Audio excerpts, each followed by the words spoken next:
rusak, curang. Sering mendengarnya? Tahu artinya? Maling dan koruptor. Mereka sama-sama mencuri uang. Lalu, apa ya bedanya? Yang membedakan adalah koruptor mencuri dengan memanfaatkan jabatannya, sedangkan maling tidak. Itulah korupsi, tindakan penyalahgunaan kekuasaan untuk mendapatkan keuntungan, baik untuk pribadi, keluarga, atau kerabat lainnya. Keuntungan dapat berupa materi ataupun hak seseorang. Tidak sekedar mendapatkan keuntungan, korupsi juga melawan hukum. Parahnya lagi, korupsi akan merugikan negara.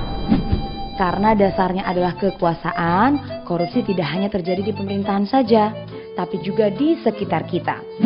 Seperti kepala sekolah yang menambah kuota kursi demi murid yang mampu membayar.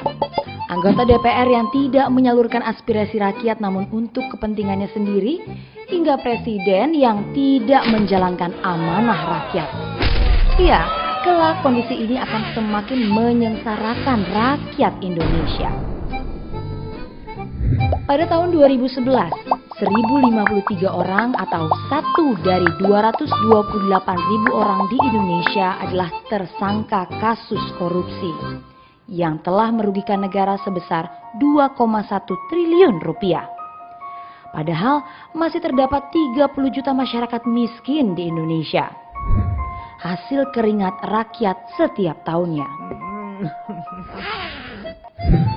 Nah, apa yang menyebabkan korupsi terjadi? 2 penyebab.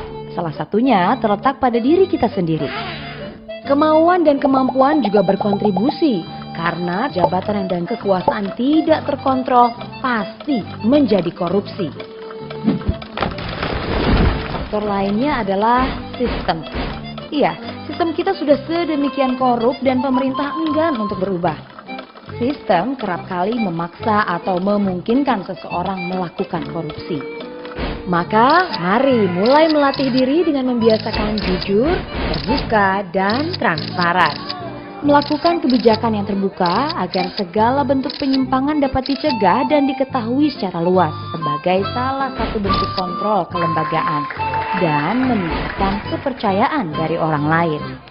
Seperti keterbukaan kegiatan teman-teman di organisasi siswa, bagaimana mengumpulkan dan menggunakan dana.